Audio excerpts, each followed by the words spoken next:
right, well, listen, we are grateful that you're here tonight, and I anticipate there will be a few more coming in as we're rolling along. I see vehicles finding parking spots outside the window right now, but let me welcome you to tonight's City Council Forum for candidates running for Seat 5, and I'm pleased that you're here, and we have hopes that tonight's forum will help you to become a well-informed and responsible voter. Maybe this might be a good moment for someone who would be willing to go close those doors. That may help some of the outside noise. I'm apologizing in advance. Those are my children. All right. So, thank you, Michael. So we're glad you're here. Don't forget that Election Day is November the 2nd, and early voting began Monday. So if you're inclined to do some early voting out to County West, you can get that done before November 2nd, but certainly don't forget November 2nd as Election Day. My name is Paul Thompson. I pastor Eastside Baptist Church, and I have the privilege to host an hour-long radio program on Thursday mornings at 9 a.m. with other pastors in the community on News Radio 1310 KLIX and 96.1 FM. So tonight's forum is really kind of an extension of Pastor's Roundtable, some of those conversations that we have every Thursday morning on KLIX. The unique reality of a forum such as this is that in order to be a well-informed and responsible voter, which is what we want to be, then we want to hear directly from those who are willing to represent us. So I'm really grateful for the candidates who have come this evening, and I expect you're going to be enlightened and encouraged and grateful for everything that each of the candidates will have to say tonight. So tonight's forum will be divided into two rounds. Now don't get too excited. It doesn't mean a boxing fight, but this is just in two rounds. The candidates have received the first three questions in advance, and we'll walk through those in the first round. We'll take a very brief break just to make sure we've collected any of the remaining questions that you have, and then the candidates will come back for those questions in the second round. So again, so grateful that you're here this evening. Let me, if you haven't done so already, this would be a good time to get the reminder. Please either silent your phone or shut it off, just for the sake of not being an interruption to any of the answers that the candidates are giving. Bathrooms, should that be a need for you, sometime this evening, you're just outside these doors, and then just keep going to the right around the room here. You'll find the women's room and then the men's room. In the event that of an emergency and the building needs to be evacuated quickly, the best doors are the ones that you just came through. But be mindful of this. I'm all of a sudden feeling like an airline attendant, but there are exits in front of you as well. But the easiest and the most convenient will be those that are directly behind you. So because of the limit of time that we have this evening, I'm also going to ask that you would hold your applause from each of the individual answers that the candidates give. And at the end of each question, after each three has given their answers, would be appropriate times to give applause, appreciation for their expression. But otherwise, just so that we can keep the evening moving forward, we're going to ask that you hold those applauses until those moments. Each candidate is available for as long as they're available this evening after we're done. So certainly take advantage of an opportunity with the candidates this evening.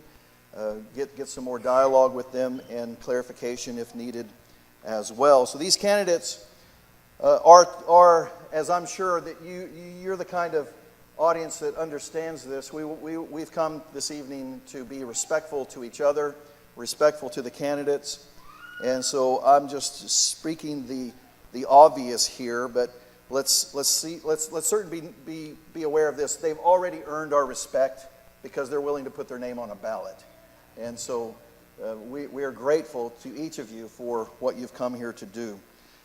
When you came in this evening, you also would have seen a sample ballot. That's just printed for your convenience. This is what your City of Twin Falls ballot will look like. It'll be one of the shortest and smallest and quickest ballots you may have in all of your voting years. But it's just for the voting for candidates as we have here this evening for seat 5.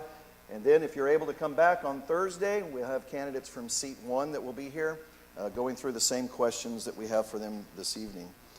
So with all of this, I think this would be an appropriate time for you to express at least a early appreciation. Mike Allred, Leah Babayan, and Hannah Cameron. Go ahead and express appreciation for their willingness to be here this evening. So with all of this in mind, I'm going to join you in the audience and turn things over to our moderator. The moderator of tonight's forum is the host of Magic Valley This Morning on News Radio 1310 KLIX and 96.1 FM. It runs from 6 a.m. to 10 a.m. Monday through Friday. And so you can respect this, even though Bill took the whole week off this week. This is sleeping hours for him, someone who starts his workday mighty early in the day. Somewhere around 2 or 3 o'clock in the morning is when he's usually getting up. Maybe sooner, I don't really know this, but you can hear city council candidates every Monday morning on News Radio 1310 KLIX. Bill has a segment on Monday mornings where a city council member shows up, talks about the city council meeting that's just coming up or other matters that are in the city. I highly encourage and recommend that if you're able to do that. Also on Tuesdays, your Twin Falls County Commissioners are on News Radio 1310 on the Tuesday rotation.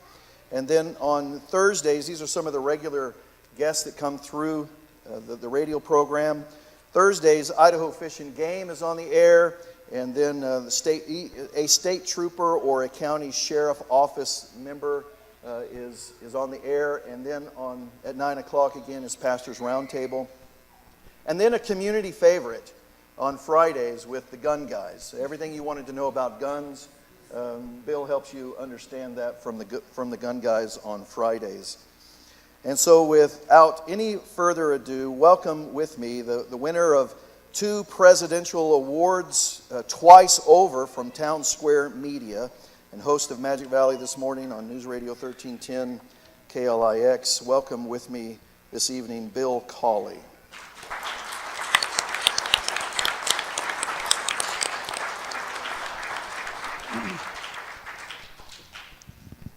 I want to thank the pastor for the commercial. I have that one memorized too. I know we don't want to waste a lot of time, but I just want to open up with a quick short story. We did this a couple of years ago at CSI with candidates in the last round of elections, and I showed up in a starched shirt, a tie, wingtip shoes, and a jacket, but we had candidates who were there wearing T-shirts with slogans. They looked like billboards, and so I figured I was overdressed, but these folks showed up. They look very serious tonight, so I want to thank them for looking like candidates today. We're going to open right up with the first question, and they know all of the details on the clock up here. There's a window that they can see where there's going to be a countdown. And these first questions, you get a total of 3 minutes, and I won't have to go into too much more detail because I believe they've all been briefed on that. So the first question is this. With respect to the welfare of all people in the city of Twin Falls, and knowing the complexity of how to address the nationwide controversy of abortion, on average, 175 babies are aborted in the city of Twin Falls, and this is from the Idaho Department of Health and Welfare. Public safety is a matter of interest for everyone who enters our city. We'd like to know if you would support a plan from our city to speak out for the children in the womb who are in danger. Please explain, and we'll begin with Michael and then work our way down the table. All right. Well, it's always, I'm just going to get started into this. So first I want to say the use of abortion as a form of birth control is absolutely wrong and abhorrent. Now, going back on Planned Parenthood that existed within our city, it was founded by Margaret Sanger, who was exceptionally racist. She was a eugenicist and she looked poorly on, did not like the poor community or minorities. So there's no reason,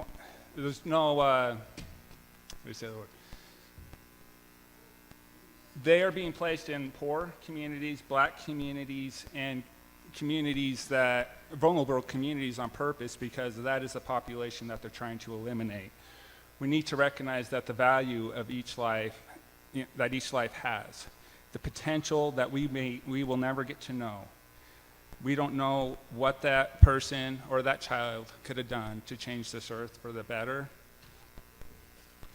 And with that, God knows the potential of each one of those children, and they should be protected. Now, on the flip side, I do want to say there are situations where women, that child can put their lives in danger. It can be emotional, or it can be a situation where abusive men will impregnate women as a form of control. I knew a lady who was being beat ferociously by a man, and he was also a pedophile. That child put that lady's life in danger. That is a tough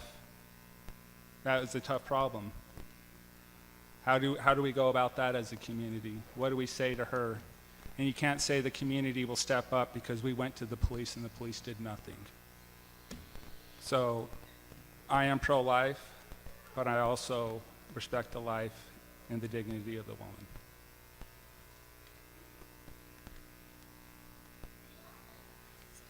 Can you hear me all right? Okay, I wasn't sure if there was a mic check or not. So I like to know what words I'm talking about and what the definition of all people in the city of Twin Falls is, how we're defining the individual, what is personhood.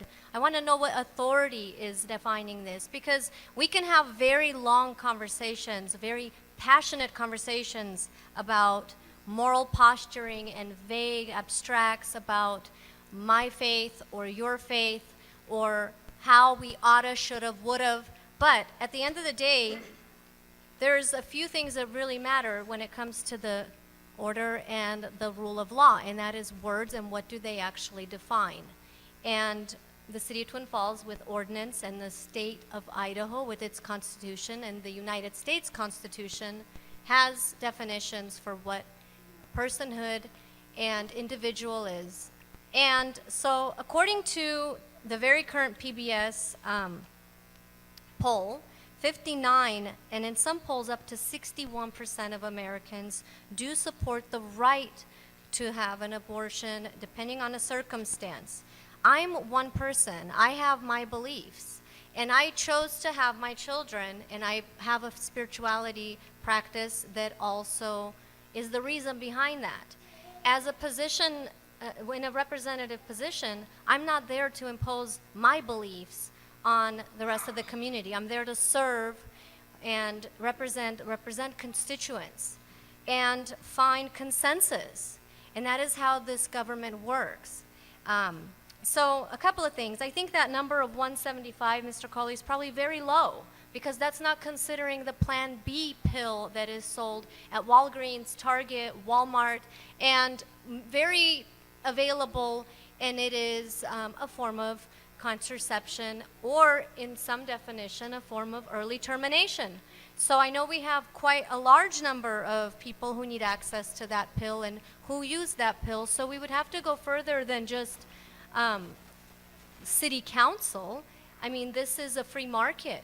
And we have corporations right here in our community that provide a pill that terminates pregnancies. I want to say something else in regards to Planned Parenthood, which was mentioned and I'm sure is implied in many of these conversations.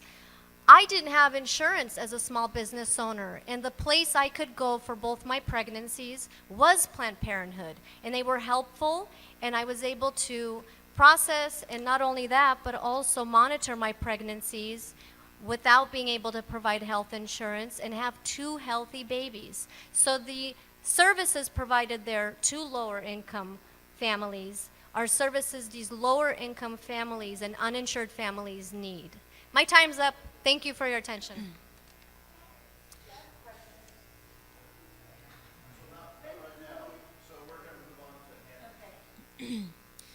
One purpose of the government is to protect those who cannot protect themselves. Oh, I'll start over.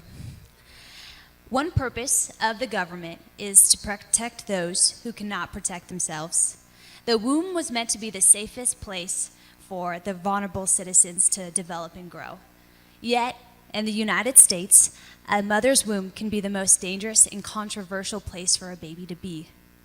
I volunteer at SAGE, which is a pregnancy crisis center here in Twin Falls.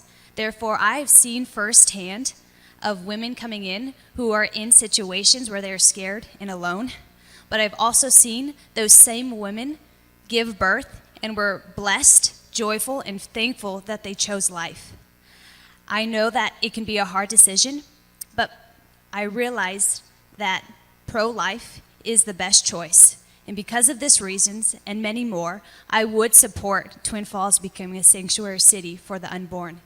In addition, SAGE offers just as many programs, if not more, than Planned Parenthood. Not only are they concerned with the baby during pregnancy, they also have programs after pregnancy to make sure that their food is provided, that their clothes are given, and that diapers, wipes, formula is available. So with that, I would say I am pro-life and, again, in favor of ending abortion in Twin Falls. Thank you.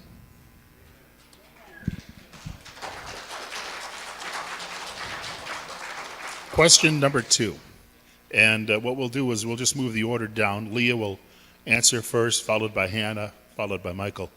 With respect to the diversity of people in our beloved city, we want to hear how you would address the liberty of all while considering public use of city property. How would you help our city uphold decency laws in public parks, buildings, while respecting the vast differences of opinions? Note the Pride events at City Park this past year displaying men dressed in costume wearing women's clothing while performing sexually charged dances while children were present. The current city council has a copy, by the way, a video copy of the event. And again, Leah, Hannah, and Michael. Thank you. So I look at what's being asked, and what is actually being asked here is the upholding of decency laws. Okay, fair enough. Let's have that conversation. Decency according to who? Decency to what gauge, to what metrics? I'll tell you where I moved from. I came here from the Soviet Union, where we had several measures of decency that you probably wouldn't want to have enforced here. And not only that, we had forced reproduction, forced abortion, forced sterilization, depending on who was in power. And not only did my mother and my grandmother live through that, but I lived through that until the dismantling of the Soviet Union. I understand the importance of decency, especially in common areas. I have a business downtown. We have a plaza, a common plaza. Most everyone, I believe most everyone, can apply for an events permit and demonstrate their freedom there, demonstrate what is important for them there, what is true to their beliefs. I don't believe the city participates in discriminating on what faith group does that, which ideology or what group of people representing a certain set of values or certain stance on issues can do that, whether that's suicide awareness or a political rally or a drag show. I believe that public spaces that are paid for by tax money, by all people, are designated to be used by everyone in this community. But with that said, we do have ordinances and decency laws. Few years ago, I think indecency would have been if I was breastfeeding my child in a public park. So we have to have that conversation, and not in a vague way and not in a moral posturing way, just like with the topic of abortion. Do we want government expansion and control, or do we want limited government? And what does individual liberty look like? Are we for that, or are we willing to start letting a little bit of that go so that we can impose our particular beliefs on everyone else? I'm open to that conversation. I don't have the solutions. I have ears, I have eyes, I observe, I listen, I process, and I can take in many perspectives to see what is aligned to our Constitution? What is aligned to our core values, not just as a community and not just in a moment of time or what's trending, but what is it that we are for? Are we limited government or are we for expansion of government? Personal liberty or not personal liberty? So that's where I'll end with that question. Thank you for that question. America has a long-standing history of freedom of speech and the freedom of expression. The Constitution guarantees the freedom of religion, the freedom of press, the freedom of assembly. It guarantees the ability to petition your government, and most importantly, in my opinion, the freedom of speech. However, those freedoms are not unlimited. You cannot cry fire in a crowded room. The Supreme Court has pointed this out previously. Like those limitations, or like those rights, there are limits, even to these wonderful things called free speech and free expression. Therefore, one has to make the distinction between protest and riot, between public display of vulgarity and simply speaking the right to be heard, or seeking the right, excuse me. One thing I love about the Constitution, and one thing that I love about our laws, is that it creates equality. It doesn't matter what background you come from. It doesn't matter what social, economic class you belong to. It doesn't matter race, gender. You are tried equally under the law. And those laws include public indecency and lewd behavior, and should be enforced at any event or any person equally. I am a candidate of law enforcement. I would continue to fund our law enforcement and not restrict the legitimacy that they have provided for our safety and community. So ultimately, what I'm getting at is public indecency needs to be upheld at every event, right? If it is going to be a certain event like Pride, or if it is simply going outside our library, simply walking down the street. There are laws we have for a reason, and that we need to uphold those laws no matter who you are, no matter what you believe or what you're supporting. And I would encourage our law enforcement to make sure that they are upholding those laws and doing their job. Thank you. So I would like to add to that the Article 1 of the Constitution applies to every citizen. What I love about the Constitution is that it is not racist, it is not biased, it does not see sex. It applies to everyone equally. And I agree that we need to have the same standard across the board. What is public indecency for a male should apply to the to a female. Now, as far as, so with that, I want to say that Article 1 of the Constitution does apply to the gay community. As a parent, I have the right to exercise my and censor what my children are exposed to. So if there's a group in a park that I disagree with, it is my responsibility as a parent to expose my children to what I feel is or is not appropriate. In my home, I do not watch rated R movies because I expect my children to not watch rated R movies. I set that example. With different communities, I'm going to quote a little bit of scripture here. Matthew 37 and 40 from the NIV, the greatest commandment, Jesus replied, love thy Lord, thy God, with all your heart and with all your soul and with all your mind. Love thy neighbor as thyself. There are many amazing people within that community and many, many great friends that I have. And I absolutely would stand next to them and die fighting next to them for their right to speak, to their right of free speech, as I would a Baptist or a Muslim or anybody else. And any person in any community will always have a seat at my table so long as you do not have ill intent.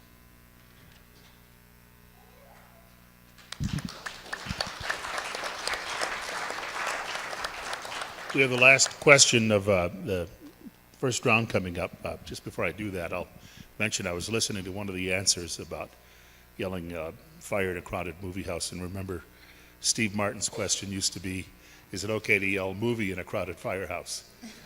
Flipping that around. Question 3. And we'll go to Hannah first, Mike second, and then Leah third on this. With respect to public health issues, how will you help protect local churches from being restricted from meeting or how we meet? What are your positions regarding mandated face coverings and vaccines? How would you protect churches from government overreach? And again, starting with Hannah. Thank you for that question. Hannah Cameron, seat 5. And freedom of religion is a cherished American value that we have here. And as a woman of faith, it is near and dear to my heart. It is our responsibility, and it is the government's responsibility, and each and every citizen's responsibility to protect religious institutions from government overreach.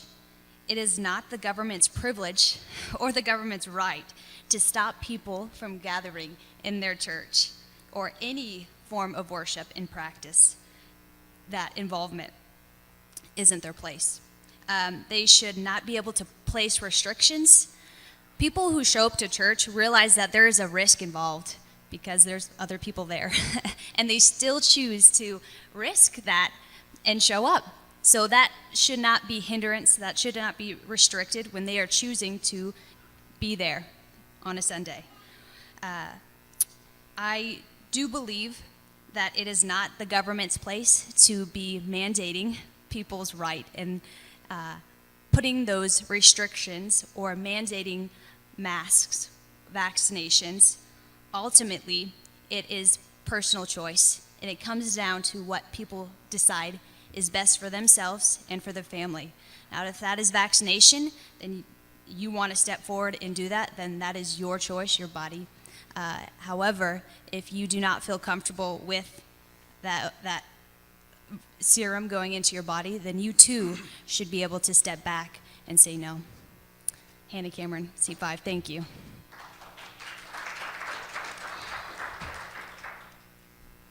So, with our current politics, there's a saying that goes, never let a tragedy go to waste, and I think the coronavirus was absolutely one of those events. If one thing has become very, very clear and evident, that the coronavirus has been used to take away our rights, our freedoms, and our religion. This became very, very apparent to me when they shut everything down for 2 weeks to slow the spread. Now, try and explain to me how we are safer going to a Walmart than gathering in a building with people that we know and love. This has been an attack on our churches and our right to peacefully assemble. Now, the Constitution does not say freedom from religion. It says freedom of religion. Religion is part of our core and a part of who we are. Our founding fathers were on their hands and knees when they were writing the Constitution and coming together. I absolutely believe that document was ordained by God, and that is what is under attack. Now, in my house, my wife and I, we have different views on many different things. I personally chose not to get vaccinated. I would rather have gotten the virus, and I did get the virus, and it was miserable. But I trust my body's ability to heal. Now, my family has not been unscathed, and we have lost people in my family, and it has been very, very tragic. But liberty requires risk. Our founding fathers gave up far more. They intentionally inoculated themselves with the smallpox virus so the British could not defeat us again like they did in Britain. The death rate was 1 in 10. This virus will not stop me from gathering. As a community, we need to go back to church, go back to our synagogues, go back to our mosques, go back to our places of worship. Let's be a community again and not let the government take away our rights and our freedoms to gather as a community.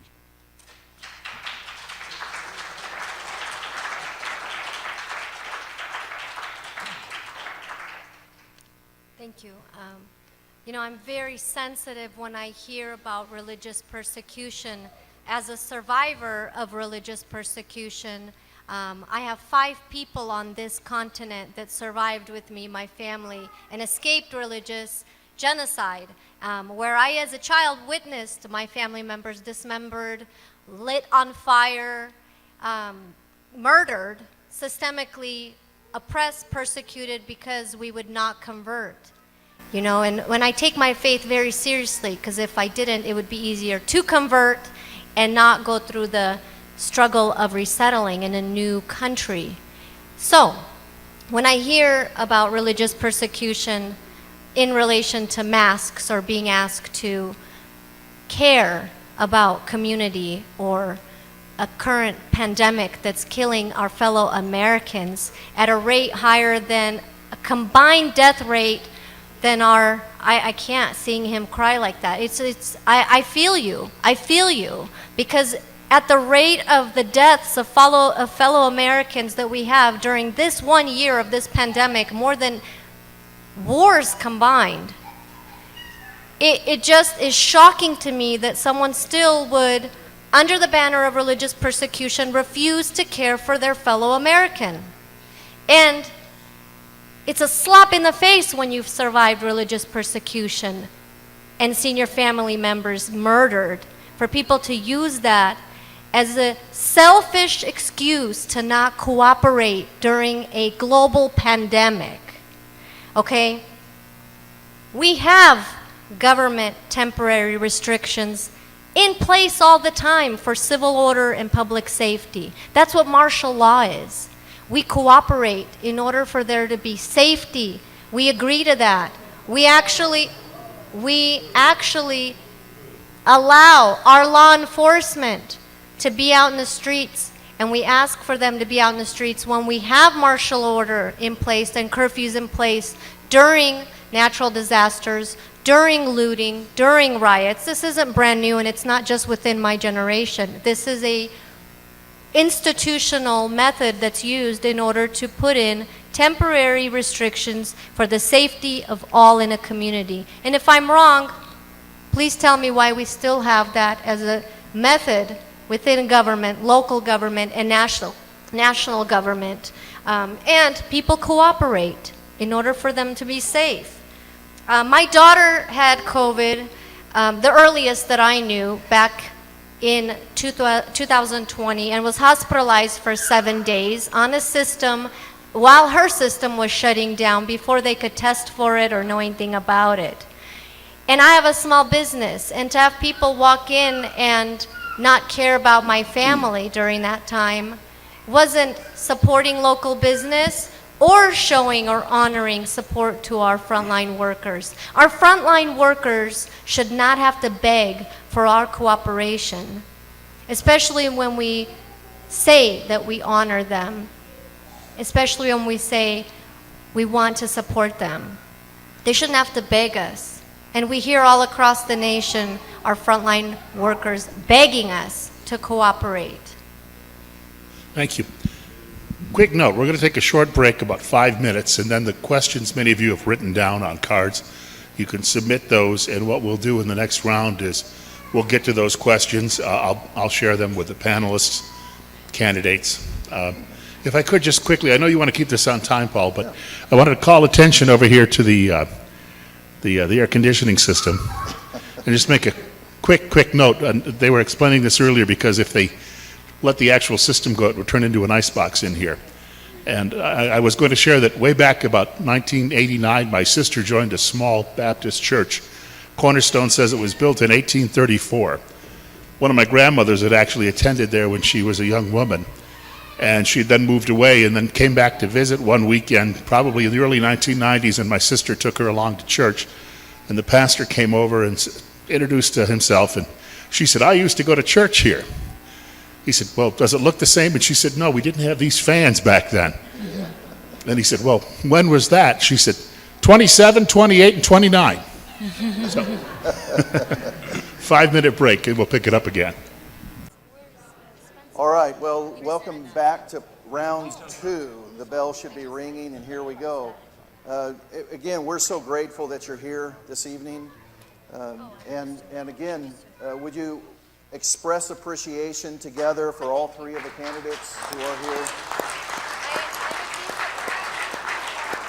And again, just a reiteration that while the candidates are speaking, we certainly want to hear from them. And this is not there are different kinds of opportunities you have to get in front of candidates.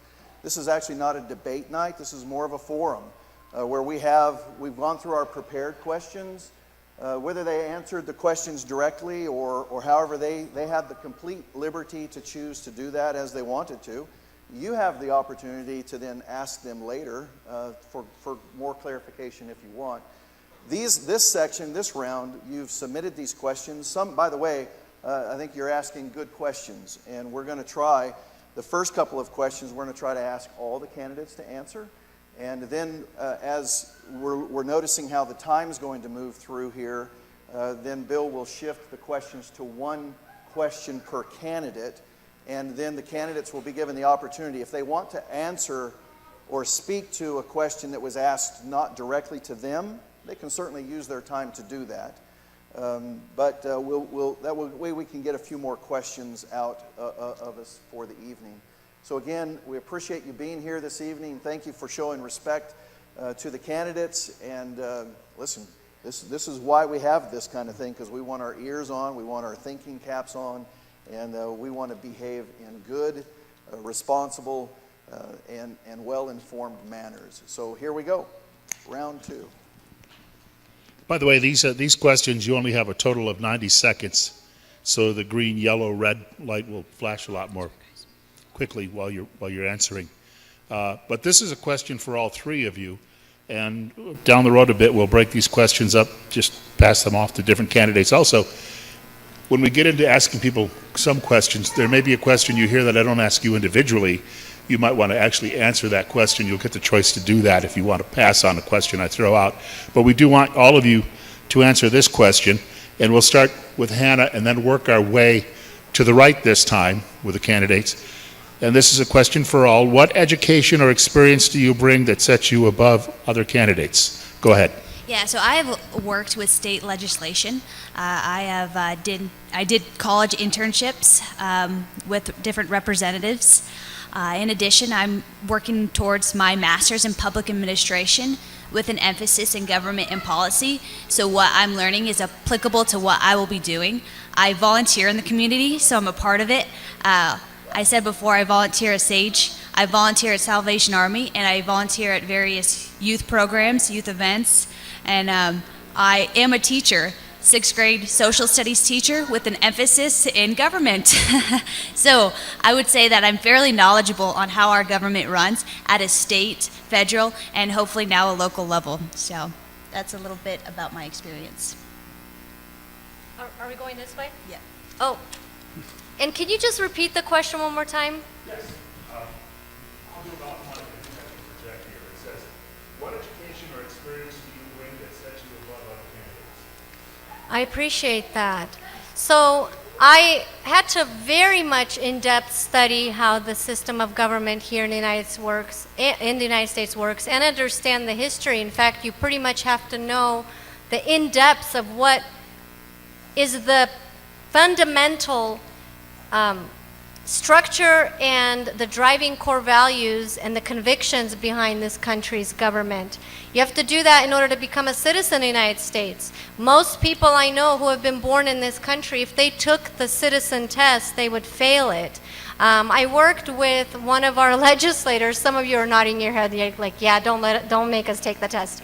There's 100 questions. It's very difficult to pass. You have to understand it, learn it, and then be able to answer it in English.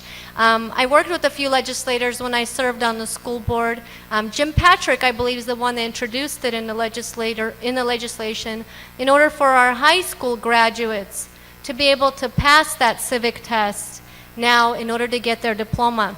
And I'm very proud of that because, yes, they should know, our high school students should know how this government works, how our basic economy functions. They should know what the Federalist Papers are, who wrote the Constitution, what the amendments are, what is due process, what are the underlining fundamental rights that actually are breathed into our institutions in order so they can appreciate and participate in it. That's what's really lacking in our education system nationally, and I'm aware of that because I served here in the Twin Falls School District and worked on all levels in order to make sure that more of that education is brought into the curriculum. Thank you. So what I have to bring to the table comes from a very different level, different way, completely different level of learning. Mine is a story of survival and the education of survival and what it takes to overcome one major challenge after another. I was born in a religious fundamentalist cult. Through my childhood, I experienced extreme bullying from students, from teachers, from family members.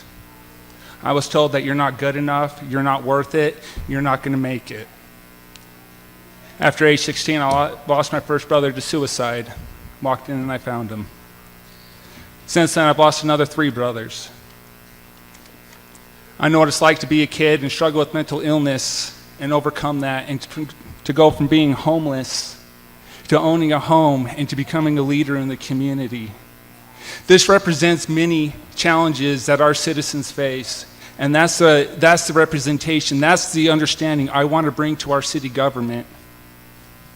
I've learned to be resilient, and I've learned to tell and to prove every person wrong who said I couldn't do it and I am not enough.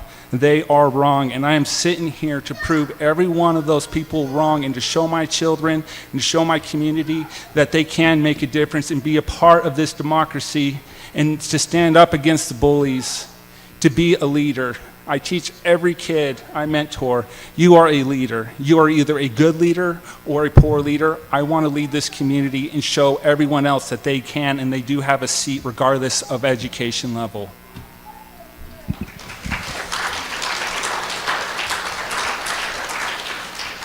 Okay, Michael, you need another drink of water because we're going to start with you again. So we're just going to pick it up here, and then I'm going to move to the left down the table. So Michael's going to start, followed by Leah, and then Hannah. Why are you running, and what agenda do you bring to the table? Very similar to the last question, but I think there's a nuance in there. So what lit a fire underneath my butt was with Twin Falls is when the fire department was going door to door asking for bonds. When I talked about my first brother who took his life, it was the fire department that were the first people there, and they are experienced traumatic situations like that on a regular basis. This includes our police officers as well, and they go through many mental health challenges, and the last thing they should have to do is to go door to door asking for funding from us citizens. They deserve to be taken care of by us. The second part is I have my children.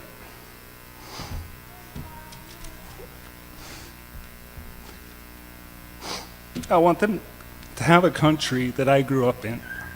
I want them to have control over their future. And for them to be the biggest, them to be their own barrier of success and failure, but that be up to them. And for every other kid who's grown up and has been in my shoes, it's not about winning or losing for me, it's about showing people a path forward, that you can do this and you can be a part of it.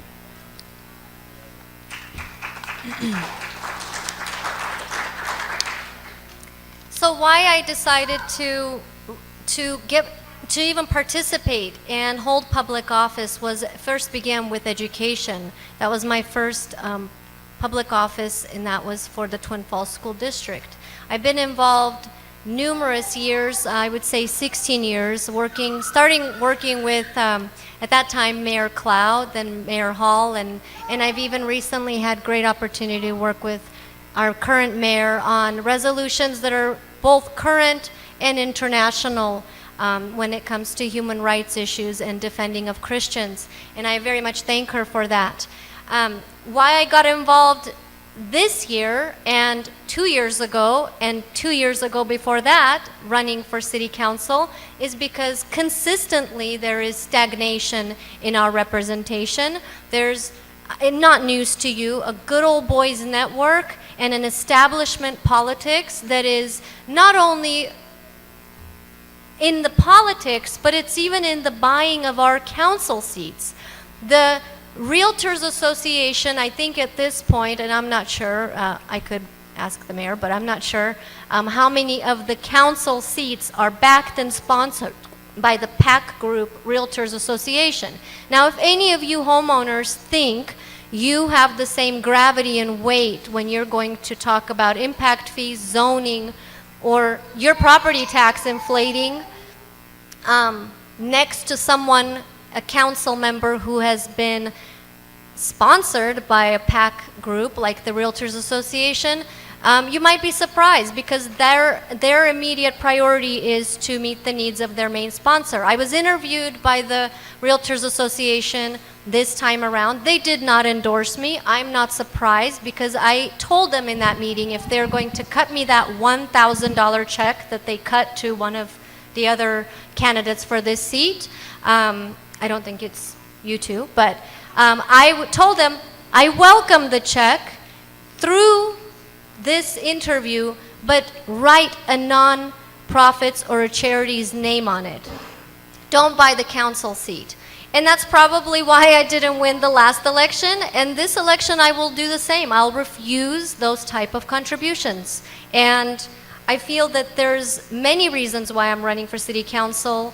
I hope you get on my website and read my platforms on why that is, but main reason is there is a constant stagnation and a festering of our seats being bought by interest groups, PAC groups, and favoring the interests of corporations, large employers, over the needs of local people. So, Can we clear up? thank you. We want everyone to be polite, but we also, I don't want to have to give the other candidates extra closing time here tonight. So. Oh, sure. I didn't realize that. Okay, it was thank telling you. So Hannah, you'd be next. Go ahead. Yeah, I decided to run for city council for a few different reasons. And the ultimate reason was I see a need for strong leadership, not only at city council, but on our library boards, in our school boards, in other influential roles that impact people and influence them in a positive or negative way. I love people and I love public policy. That's why I'm getting my public administration tacked onto my master's. You get to be hands-on in the community. And I want to say I am already in the community. I'm already volunteering. I'm already showing up. But now I get to represent Twin Falls, if I'm elected, in a legislative capacity. And so that's why I'm running, and that's why I would like your vote. So thank you. Hannah Cameron.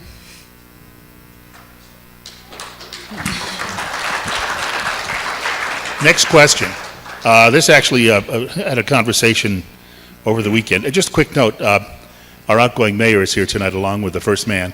But I was having a conversation with the mayor's father, and he was telling me about a house they bought just a few years ago, what they paid for it, what it is now worth, and the absolute skyrocketing prices. This next question is related to that. How do we make living in Twin Falls more affordable? We'll start with Leah, then go to Hannah, and then to Michael. Thank you. So first we have to understand what has contributed to what right now is happening, and that is the pricing out of locals from the housing market, not only buying, but renting. I wouldn't be able to afford rent right now if I had to rent. And the other thing that's happening that isn't really talked about and isn't always showing up in the numbers is our elderly are being forced out of the homes they've already paid for because of the property tax that they're not able to afford. And that's despicable and disgraceful in a community that values elders and honors elders and so-called veterans. Well, if they can't even afford to stay in their home in their golden years because they're widowed now and they're on a monthly income and they can't afford property tax, even if they go and apply for the program that lowers their property tax, if they're not way below that poverty line, they're not going to qualify, and that's what happens a lot of times. So how do we make affordable housing available, or how do we make housing available? That's something that really should have been thought of 10, 15 years ago when we're recruiting major employers, when we're growing and busting at the seams in our infrastructure. And so that's what is required in leadership, is not short-term gratification and short-term meeting of goals. Well, we're getting an employer and we're getting this and we're getting that. Great. What is that employer going to do to offset the costs on our infrastructure? What are they going to do to provide workforce housing? What are they going to do to buy a ladder for our fire station that they have to then use to service their factory that they're going door to door and knocking in order to buy it because they don't have the funding for it. Those are the kind of growing pains that should have been calculated into the growth. And now we can still calculate that with formulas and ask developers in lieu formulas so that they can provide some of that funding for future growth. Time's up. Thank you. Bill, can you repeat the question for me? Can you repeat the question, Bill? Oh. Thank you. Well, how do we make a housing that would be, I guess, both buying or renting more affordable for Twin Falls residents? Yeah, so I think if you live here in Twin Falls, which you do, you realize that taxes have gone up. Property taxes, housing market has increased, and I want to say it's about 30% of the median home value has increased. But I have talked to some of the realtors. My brother works at Kelly Williams, and he's telling me in about 6 months' time, the market will level out. That eventually, here soon, we are going to see prices stabilize. So honestly, I think there's only so much City Council can do with the idea of limited government, and that we shouldn't have too much say in certain aspects of what happens here in Twin Falls. So what we can do is continue to encourage opportunity and encourage home ownership, and continue to encourage homes being built so that opportunity can come. I think the main job of Twin Falls City Council is to bring opportunity and not choose winners or losers. My motto, my slogan is a rising tide lifts all boats, and that's what Twin Falls City does. It brings opportunities and really doesn't say who can and can't come to Twin Falls. So, thank you. So I might be one of the few city councilmen who come in with dirty hands. I am a tradesman, and I work with my hands. So this is an industry I do know very well, and part of the reason why our homes are going up in value is a testament to our community, that we have a basic supply and demand, and our values are very high in demand. Now, the worst solution, I think, is government. If any of us have seen, when the government gets involved with anything, things get far more expensive and far worse. When we try and subsidize things, we do not let the free markets level down. So, limited government on there. I think we need to remove the barriers for new homes and new units being built. Make it as easy as possible for our city to expand. We cannot stop this expansion. This expansion is part of our community, and it's part of who we are. We are a welcoming community, and we need to make sure we are removing those barriers, keeping the fees limited, because every fee we put on the developer does go on to the new buyer, and it raises everyone else's home cost. As far as our taxes go, they will only go up 3% a year, because that is all the state will allow us to do regardless of the market value. Next question. This will be the last question I think we'll pose to all candidates, and then we'll just break it down candidate by candidate with various questions. But I think you're all aware that the population of the city is doing this. Water issues, on the other hand, because of drought, is going the other direction. And considering the drought could continue for quite some time, what's the solution to keeping people hydrated? And number two, I guess, just allowing them to grow things in the future if we have this growth but we don't have additional water. We'll go with Michael, Hannah, and then Leah. So I actually had a great conversation about this with our city manager, and we are actually doing really, really well on our potable water. And as our city grows, we actually have a plan in place that is going to be reducing the amount of water that we are using per household and as a whole as our community grows. So that is actually a successful testament to our city working. We do have other options with our irrigated water. We can use systems that use water more efficiently, give opportunities or educate people on when to water. If we are watering in the middle of the day, we're going to lose a lot more water to evaporation. So on this level, I do think our city is doing a very good job on our water usage, but there is always room for improvement. And again, this is an opportunity for the free markets and us as people to just do our part and conserve where we can and be responsible. I would say let's pray for rain and snow, because that's really how our dams are going to get filled, our reservoirs. That snow is going to hopefully, God be willing, bring us back up to a level that we need to be at. Mike said it right. So we had to reduce over the summer a 1/4 inch. And that didn't hit necessarily individuals as much as it hit bigger businesses.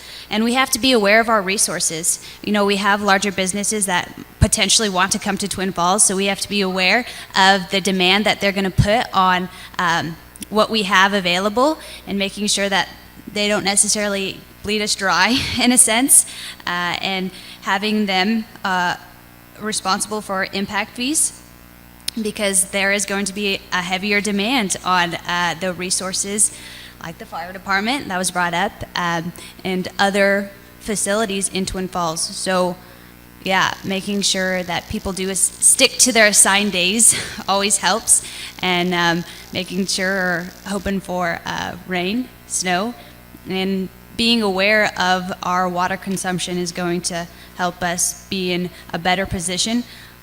The possibility of reduction is going to be also a opportunity, or a real result that, or this is what I'm trying to say, is water reduction. We've done it over the summer, and we might have to do it again. So thank you. C5, Hannah Cameron. So water is life, and especially here in the desert, I would say water is not just our life, it's our gold. It is why the large factories are drawn to the area. It's not only because they can get very cheap labor and access to our dairies, but it's also because they can have access to our water. And we have limited water. I think that everyone's aware that recently in the news, the groundwater was reported as contaminated. That's as of October 2021. And then also the levels of nitrogen that is runoff from our dairies and farms in 2020 was reported in Twin Falls water and in the Magic Valley. And then also Pocatello was in the news. But just last week, Pocatello was in the news for their levels of nitrogen. You know, and then we wonder why there are such high rates of illness and cancer here in our community. And water is life. We are 80% water. We are what we drink. And the thing is that when I spoke about when we're recruiting and planning 5-10 years ago, and future planning, when we're negotiating with these major employers, and we're putting the chips on the table of you can have this many employees and this much tax breaks and this many square footage of this and this and that, why aren't we negotiating, sharing the burden of our stretching of our infrastructure and planning that out into the future? We know that that's headed down the line. And we can look at examples of communities here in Idaho like St. Anthony that just several years ago had the award for the best water in the nation, learned what they're doing with their water system, how are they processing their waste, and adopt some of these measures and how we're, sorry. Time's up. You gave me the nod. Okay, my time's up. I'm going to make this one very difficult, this next one. Thank you. This portion of the program, what we do is we open these up individually now. So I'll just be asking people questions. They won't always get the same question, albeit if you'd like to skip and say, I'm going to answer the question that my opponent answered, you have the option to do that too. And Leah, I don't know how you're going to handle this one. I don't think you could speak about this for 90 minutes. In 90 seconds, I don't know how you're going to handle this one. Your guy should put the red screen on right now. So, yeah, would you be in favor of bringing more refugees to Twin Falls? And this would maybe be Afghan refugees, especially considering our current housing crisis. 90 seconds. I'm in favor of even resettling people temporarily. Why haven't we had that conversation? They don't have to permanently be resettled to a country. In fact, a lot of people that do get resettled without a choice oftentimes do wish they can go back home if things are livable and safe. And we see a lot of our refugee immigrants that are from Bosnia doing that, uprooting and moving back to Bosnia. It's peaceful there now. So yes and no, because when we resettle people, oftentimes we're resettling them for our benefit. They are workers. And you can look and attribute the growth of Twin Falls. If you do the math of 300 individuals per year times 30 years, that's how many workers, plus their kids grow up and get into the workforce. So there's a channeling of labor through the program. So my answer would be yes, if it's good for our economy, but not necessarily permanently. We need to have a conversation about reforming resettlement and resettling people when they're in immediate danger and having an option of resettling them back when things are peaceful and settled. Thank you. I did it before it turned red. I told you I could. Very good. Thank you for that question. Michael, this one for you, or you can answer what she did, but I'll throw this one out. You get a choice. Every decision you would be making would have consequences, and obviously certainly wouldn't please 100% of constituents. So how do you reconcile that with the fact that someone's always going to be upset with something you vote on? So I can answer both. One, I just want to say I absolutely love the refugee community. They are amazing people. Go into their homes. Go and meet these people. Go into just amazing cultures. So second, to the question I was asked, now, as far as government goes, it's not just good or bad decisions. Sometimes our decisions are bad or worse decisions, and that's just what we're faced with. So when I make when I'm making my decisions, one, my base is what am I going to go to as, my yes or no. Well, first I'm going to review the Constitution because that's what limits my decision as a policymaker for our city. Second, what's the bad and what's the worst decision? So it's not always just black and white, and I will try and do my best that will help the most amount of people, that does not violate the Constitution, and that respects my community. So so you said we can also answer, or how does that? No. If one person gets a question, and I throw you the next question you get, you can reject that question if you want to answer the question that your opponent was faced. I'm just going through these because a lot of these I have to say are good questions, but a lot of them are redundant. Here's a question, Hannah, and you can choose to answer this or perhaps one of the other ones. How much of the city budget would depend or does depend on federal money? I mean, do you know that, and what do you support? I think the last part means, is there something we could get rid of and maybe not take that? I'm going to go with Mike's question about if I'm okay with not necessarily having people agree with all the policies I push. And I know, as a school teacher, there's always a parent who thinks that they can do your job better than you. And you might be the best teacher there is, and there's always going to be someone who has an issue. And there's always going to be someone who just doesn't think you're doing a good job, or they think they can ultimately do it better. And I think, I've just come to a place where, I like me and Jesus loves me.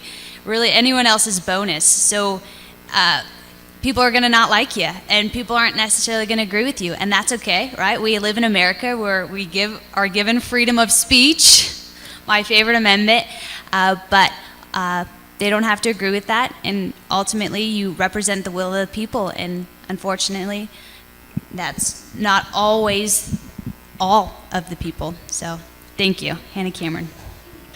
Well, I'm going to start with you again on the next question, and Well, so I still don't understand the rules of the game. So can I hop on the question with the budget? I don't mind. I'm not going to dodge a budget question because the majority of... Yes, you can, Okay. and you'll just skip the other question you would get otherwise this round.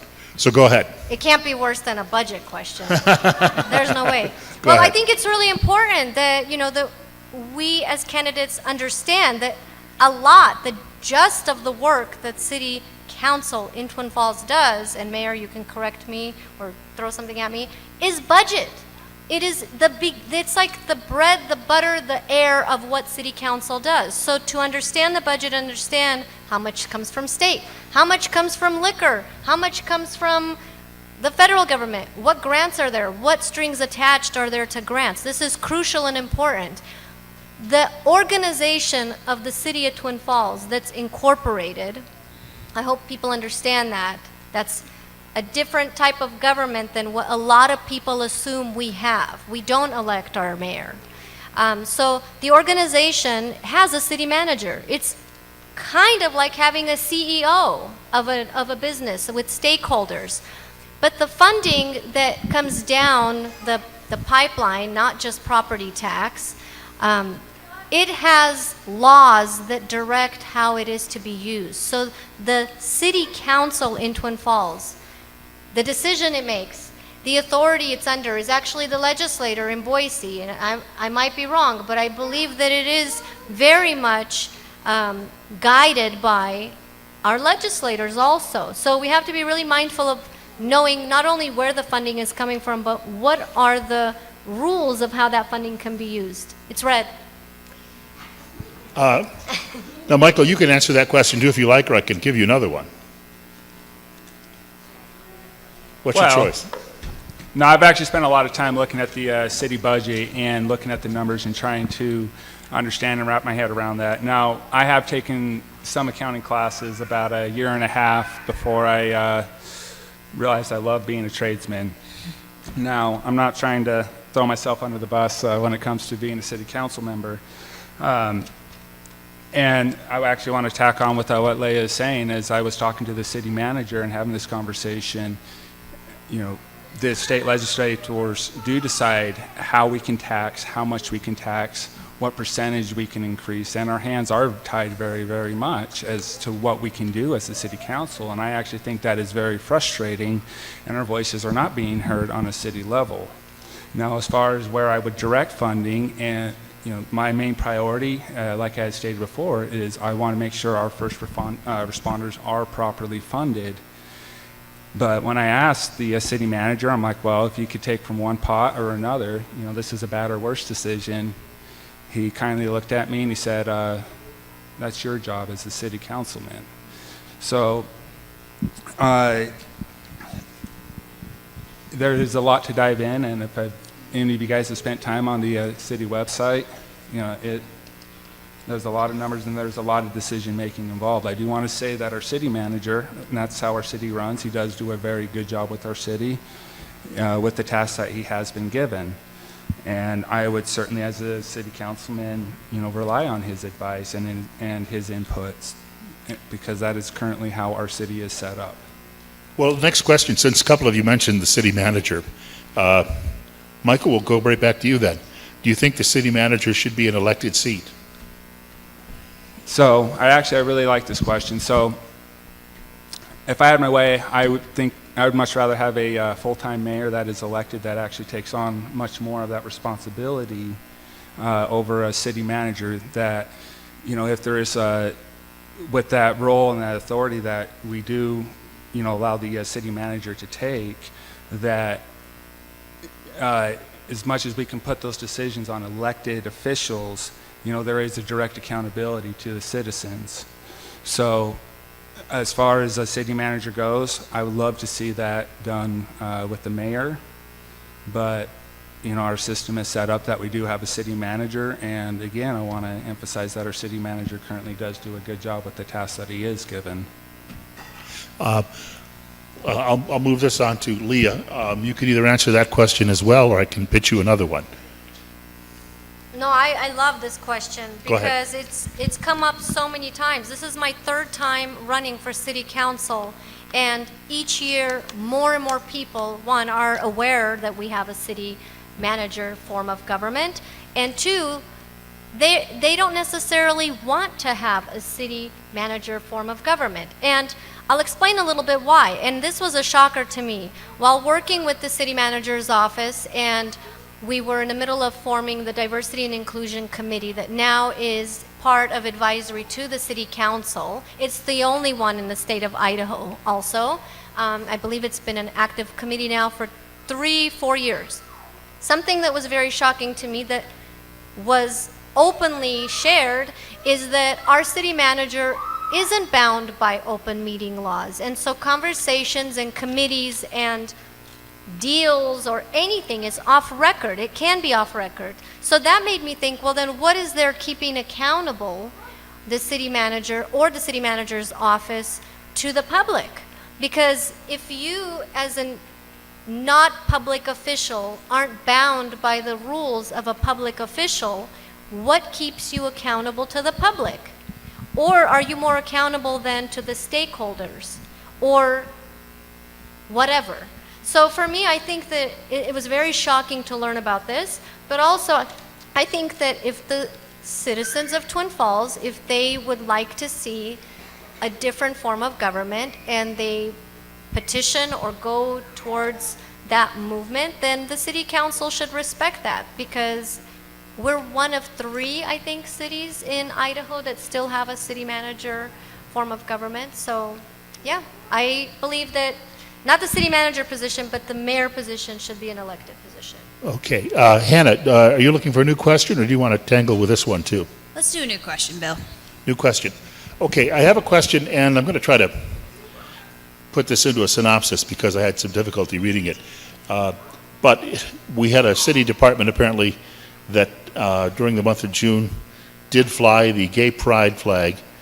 And the question is, do you feel that these actions are proper, or would you think that the department head should be reprimanded?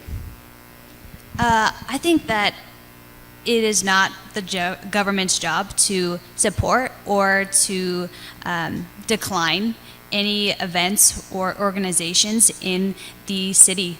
Right? We have a freedom of religion and a freedom from religion. So I think it should be neutral. I know that there are people in favor of the flag and then people who are not in favor of the flag. And because of that, it is not government's job to get involved and make their opinion known. I think that no flag should be flown unless it's the American flag. Thank you, Bill. Okay, I'm going to ask a question of our timekeepers because I'm looking at the clock. Can we reset this for 3 minutes so we can, each person could perhaps now get a 3-minute closing statement? And so we can do that. And we're coming up on a bit of a wall here time-wise. Hannah, do you want to start? I will start. I'm Hannah Cameron. I'm a 6th grade geography teacher. I'm getting involved because I see the importance of strong leadership at all forms of government, including local.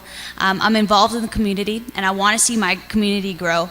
I realize that we have a labor shortage, and I realize that we are struggling with maintenance and making sure that our infrastructure and our roads, our sewer lines, our power lines, our gas lines are taken care of. I think that's a big problem, or at least a concern for the people that are coming here and the people that are already here. I'm looking forward to representing the city of Twin Falls, and I know that I'm able and more than willing to do the job. So vote Hannah Cameron, seat 5. Thank you. That was concise.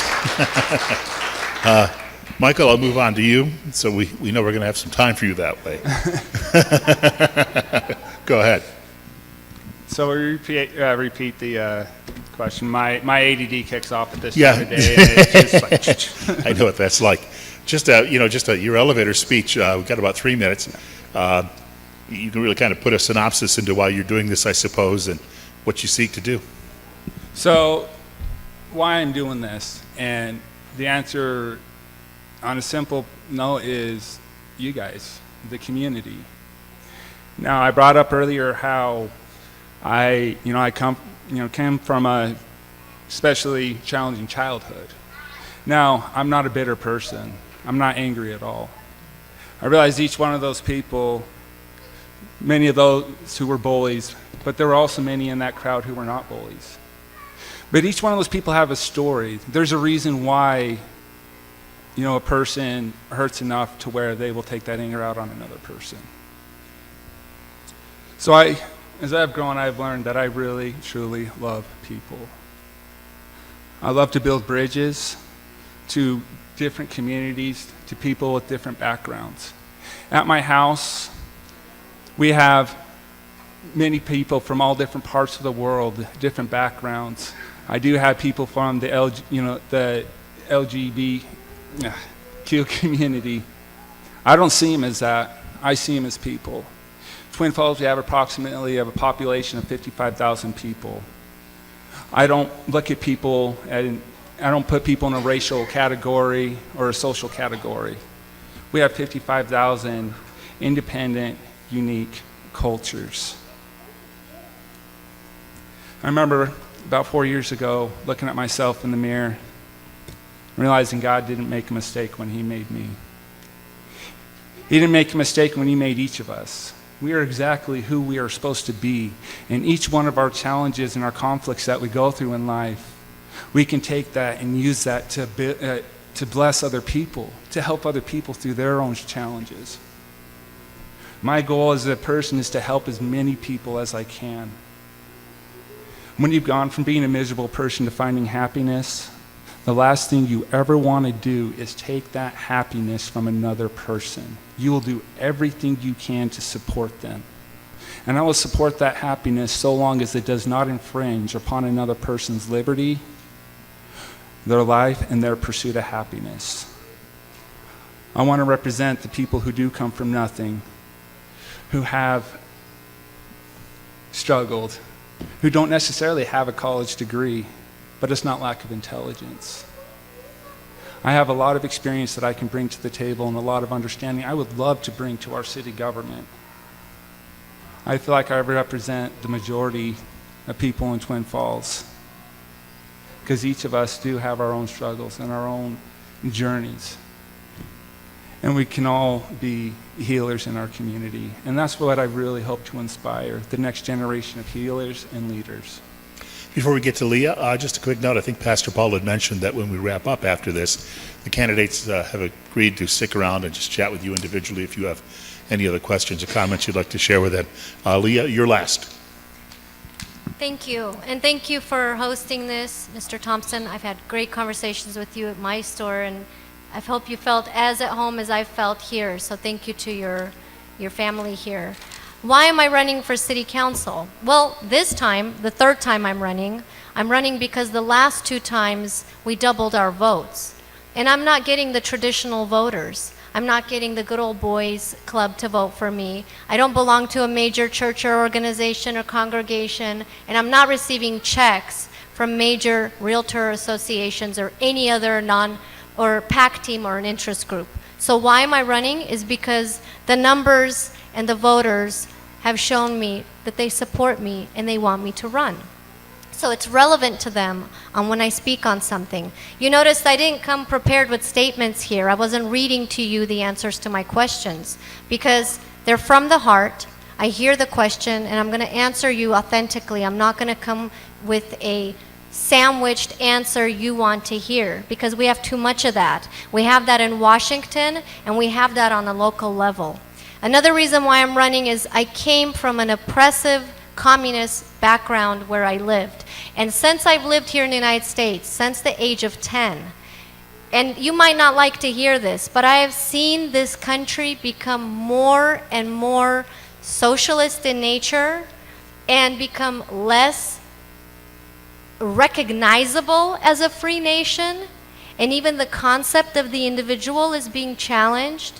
And controlled speech is being introduced, not only in academia, but in government. What we can say, what we can't say. And if you think that this is temporarily or just maybe a trend or just depends on a administration or a switch of an administration, then you're really naive to just how sneaky oppressive governments are by nature.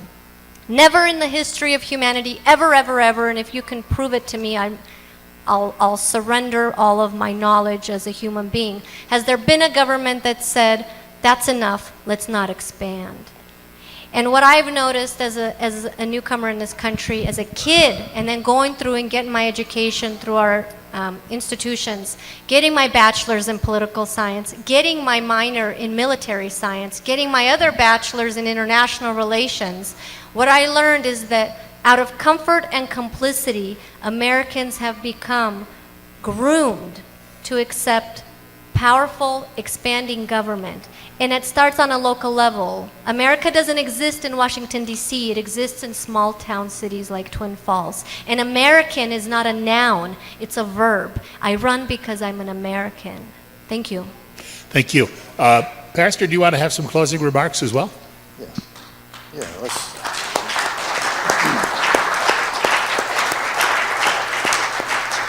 Yeah, let me as well express appreciation for your coming tonight. I think it's really important that you've shown the interest and that you've been given an opportunity to have candidates right in front of you.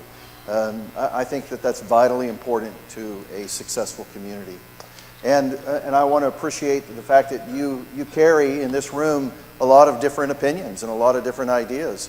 And I think we can all agree that this is a glorious nation to live in. And part of that beauty is that we're pretty different. Even inside. By the way, this is not my congregation. You're all welcome, but this is a mix of some of my congregation and many other just concerned, interested citizens in the city of Twin Falls. So we're glad you're here tonight. And yes, you'll have some opportunities to have some more personal dialogue with the candidates. I would simply express my desire that you be as respectful to them privately as you are publicly.